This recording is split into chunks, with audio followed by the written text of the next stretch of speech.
Good morning, everybody. Welcome to Coffee with Casey. My name is Casey Samson. We get together and talk about market strategies and market conditions. Just flip the calendar, so we're just getting into January. We are waiting to see what the inventory has that comes out this year. But here's what happened last year. Last year, we had very little inventory at the beginning of the year. Prices shot up.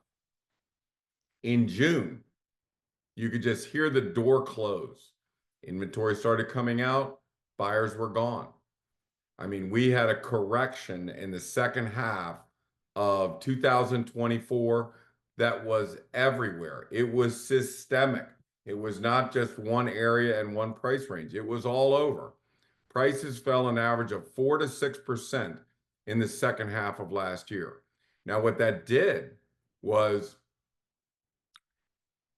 people began pricing homes as if there was nothing going on. They were not aware that the market had corrected. They continued to put the prices on a little higher. Prices withdrew unsold. And I will tell you, it was very unpleasant for a lot of people in the second half of 2024.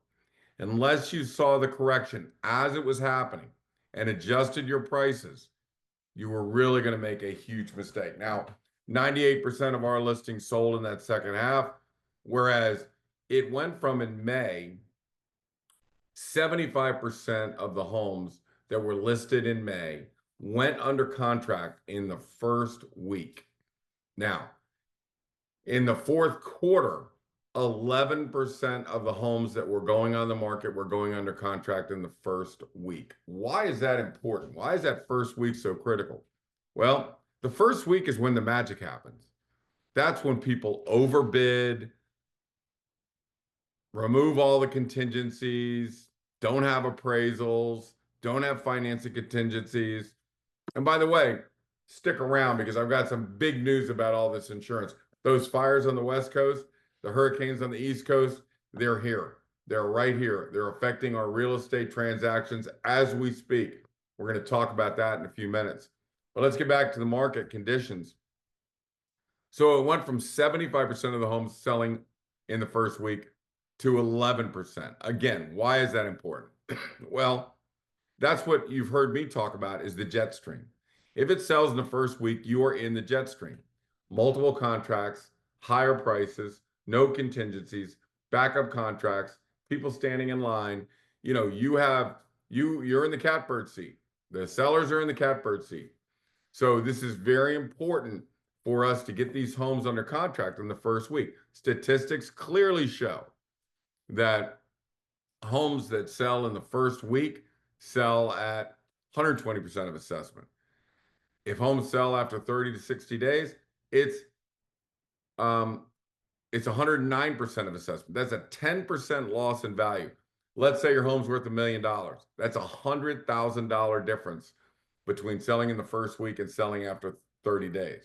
After 60 days, it goes all the way down to like 104. So you've lost tremendous value. The longer it sits, the worse the transaction is going to be. Why? Because it's in the hands of the buyers. The buyers are then in control. That's a problem. You don't want the buyer to be in control. You must be in the control. The seller must be in the control. We need to be in control. We will guide the transaction and we will have backup contracts. And without it, we're in trouble. Which means, and you've heard me say this many, many times, what's the big difference? The predictive analysis. When we do our pricing, I am focused more on the homes that are currently on the market, the actives and the pendings. Are the homes under contract, are they following suit with what this price should be? Or is it lower? If homes are listed as active at the same number I think they should be, and they're not selling, then the market is going down. Now, let me tell you something. Northern Virginia over the past 2 years has been a roller coaster of pricing. They go up, they go down. They go up, they go down. They go. So, and markets do it at different times. So you have to know where are you in your market cycle, right? Are you a good deal? Are you a bad deal? Are you priced high? I can tell you a 4,500 square foot home in Vienna will fall, I would say 10% in the next year. By the end of 2025, those $1.8 million houses are going to be somewhere around 165. Why? They continue to go up and they never had their adjustment. Whereas the 3,500 square foot homes had their adjustment. The 2,500 square foot homes had their adjustment. The gap between 3,500 and 4,500 is way too high. We can see the adjustment coming. It's just going to happen. So we need to be out in front of it. We need to watch it. We need to make sure when the market starts to move, we need to be able to move. If I'm at a 3,500 square foot house, I know I'm low.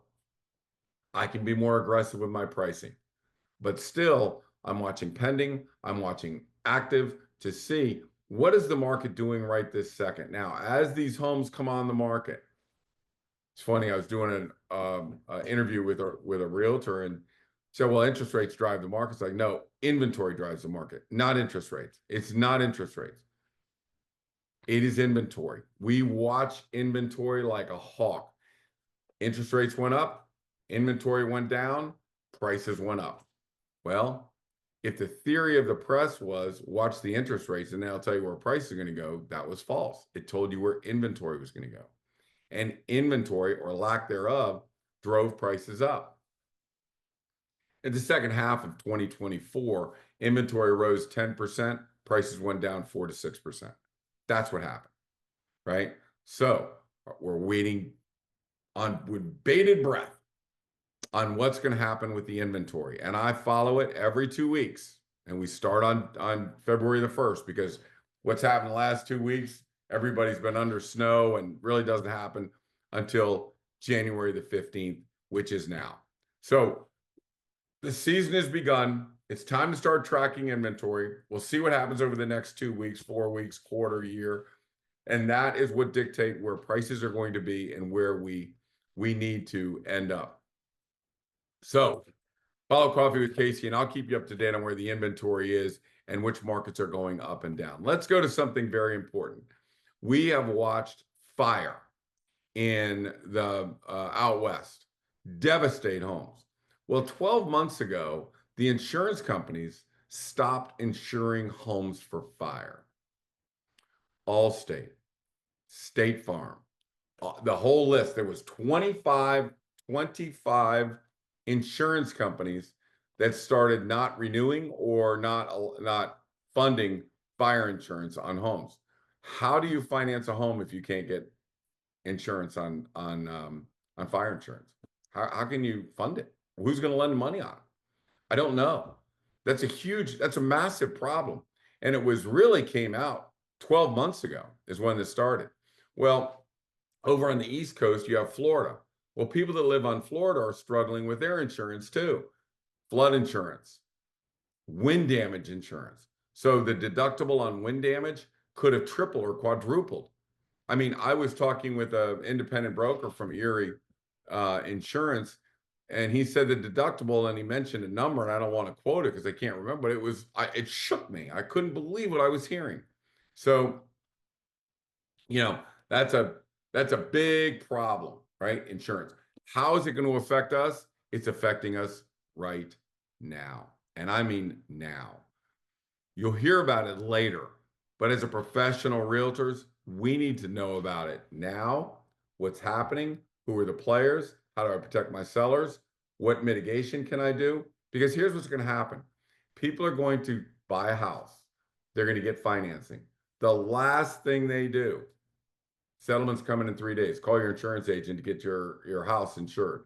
Oh, you're not going to insure this house? Oh, you're not going to insure the house I'm going to buy. Now, what does a buyer do when an insurance agent tells them, not an independent insurance agent, but let's say it's Allstate or Home, whoever got the car insurance, what is it, Geico? They say, we will not insure your home. That will freak a buyer out. There's something wrong with my house that you're not going to insure this house? Is there something wrong with this house? Buyer could walk, not show up at settlement, renegotiate, demand a new roof, whatever it takes. Things could blow up a couple days before settlement. Now, everybody's furniture is on a moving truck. Is that when you want a problem? Is that when you want a surprise? The seller has got to sell his house and then buy a new house in 4 days. My deal is blowing up. Why? They are not insuring roofs that are over 14 years old. A lot of insurance companies are not insuring a roof that's over 15 years old. Now, some companies are saying 10 and just not allowing. Why? You know those guys that knock on your door and say, let me go up on your roof and check for wind damage or hail damage or something like that. And I'm going to get you a new roof. Somebody goes, hey, I got a new roof. Thank you. Yeah, right. Well, everybody's going to pay for that right now, right? Because they're not insuring roofs that are over a certain age, okay? Now, here's the way we mitigate that. If a roof is 15 years old, we're sending an inspector up on the roof. If it's over 10 years old, we're going to put an inspector on the roof. I need a report, recertify it. Is this in good shape? Has it got any problems, any issues, blah, blah, blah, blah, blah. Why? Because it's no longer a gimme that we can get home insurance on this or that we can get favorable policies. Yes, an independent insurance agent has 12 or 15 different insurance companies he can place your deal with.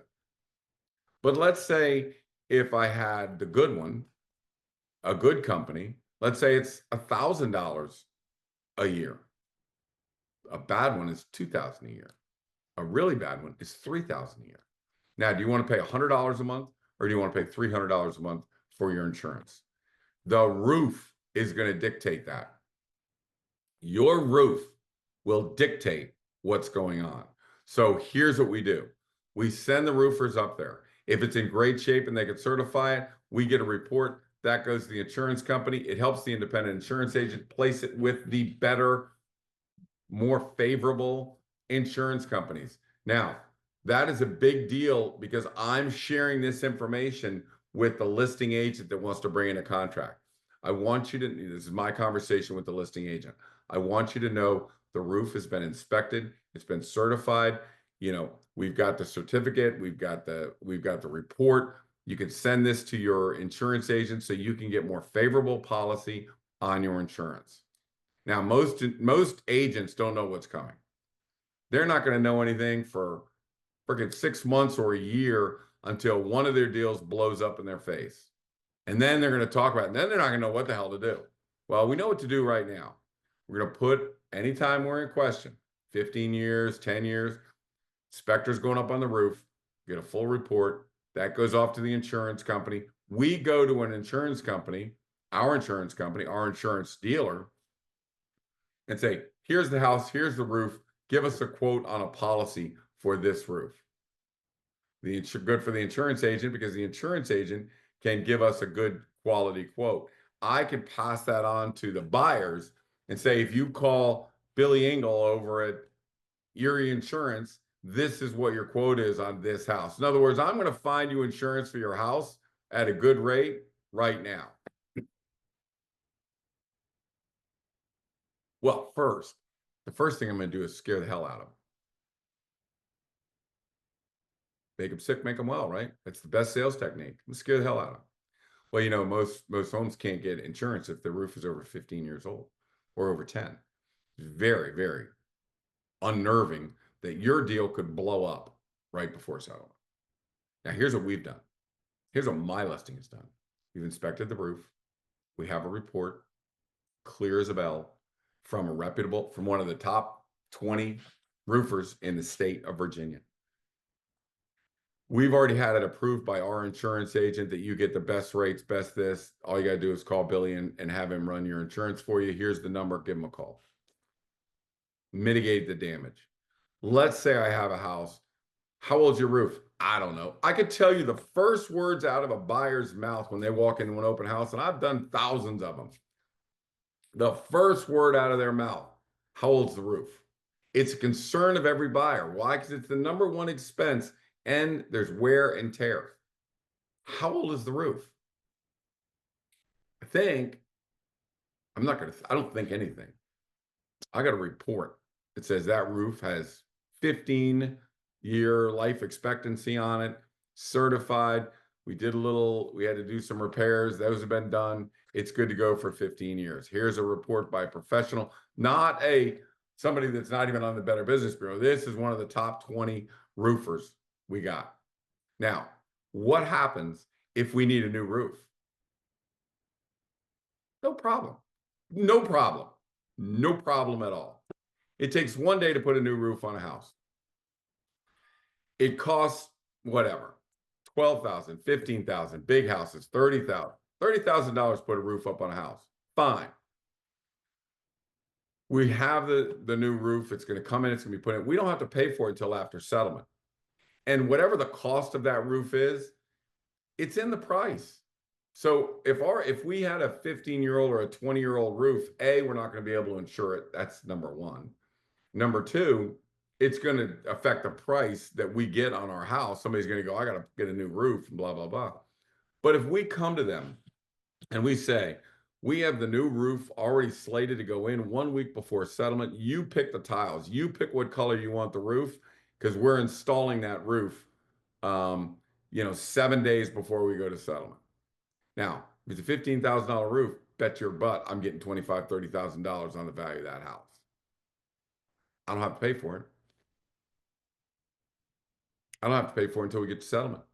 So if it's going to cost 15, all right, take the 15 off at settlement, but I get 30,000 from the value added to the property. I'm almost looking forward to having 20-year-old roof. I'll get somebody to put something up there. We'll we'll have a higher price, higher value, more buyers. They don't have to worry about it. How long is the roof going to be? It might be 5 years, might be 7 years. Who knows? Stop. We inspect every house. We do a home inspection on every house, so we don't get home inspections. No buyer comes in and inspects our houses. We breeze through all of that. If there's a problem, we fix it up front. We show a 100-page inspection report. All we're doing is increasing the coverage to check the roof. Why? Because it's blowing up houses right now. It's the #1 problem of 2025. You heard it here on Coffee with Casey on January the 15th, 2025, that within 3 months, 6 months, 8 months, a year, I don't know when, but you're going to start hearing that people can't get insurance when they buy a house. Can on our listings. The reason why our listings sell is the agents know, and we do $200 million a year, the agents know when they walk into the house, it's priced correctly. It's not, I don't even want to use the word stage because I don't do staging, but it's been prepared correctly. The paint, the hardware, the lighting fixtures, the customary look has been enhanced. So we are now more of a transitional looking home. They're easier for agents to sell. They know it's been inspected. They don't have to worry about sitting around a home inspection for 4 or 5 hours and then have it blow up their deal. The agent wants to get paid. They're not looking for trouble. And by the way, let me give you a tidbit on this. Don't forget, remind me to talk about the commissions. But the agent doesn't want any hassle. They want a nice, clean deal, nice, clean house, priced correctly. Okay, you got to bid on it. Yeah, you're going to have to bid on my house a little bit. If you're a good agent, we're going to help you. If you're a bad agent, we're not. We want good agents. We want successful agents. We want non-bullies. We want agents that can just get the transaction, facilitate a fair transaction for both parties. We're not looking for trouble. Agents know that. So they know if they come in and buy my house, it's not going to blow up a week before settlement. It's not going to blow up during the home inspection. It's not going to blow up because we don't have title. We can't get clear title. I've already run the title. Our homes have clear title, no radon, home inspection is clear. Now the roof is going to be clear, and we're going to give you the name of an insurance agent that has already given me a quote on the house. Already given me a quote on the house. Tie in a nice little knot. Now let me give you a tidbit. I got in an argument with the Wall Street Journal on this lawsuit. And I realized who I was talking to at the Wall Street Journal was somebody that really didn't know what they were talking about. They never sold a house. They don't know anything about commissions. All they know is there's attorneys that wanted to start a lawsuit, which started lawsuits on that fire out west. My brother's company's already lining people up to sue. Lining them up. They made tons of money on the last fire. They'll make tons of money on this fire. Attorneys sue people. That's what they do. So let's talk about unintended consequences.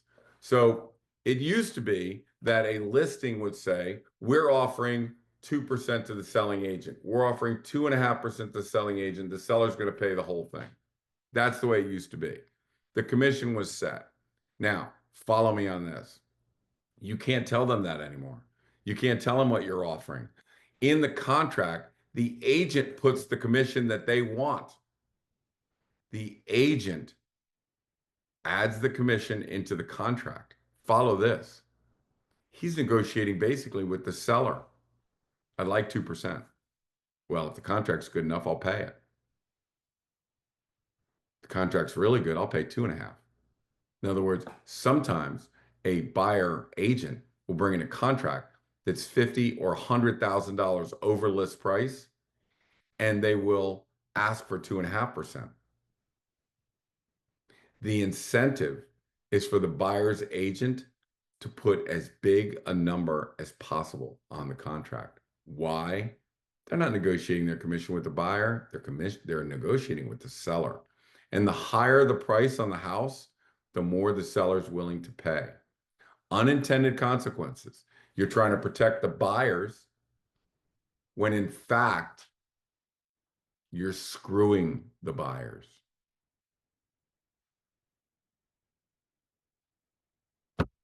Unintended consequences. People didn't know what they were doing. It's a stupid lawsuit, frivolous lawsuit.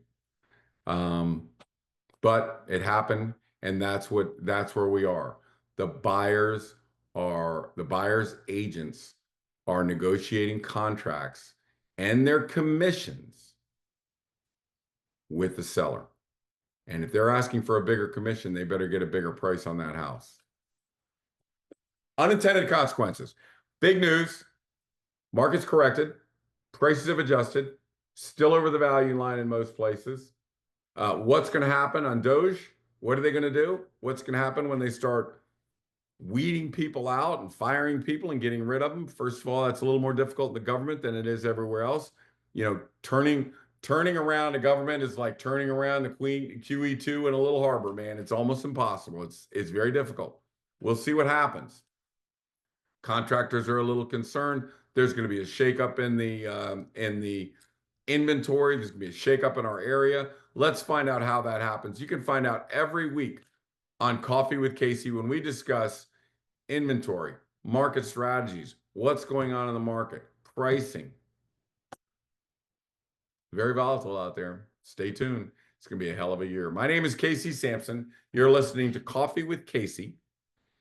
And I'll be here every Thursday, hopefully, at 10:30. See you next week. Bye now.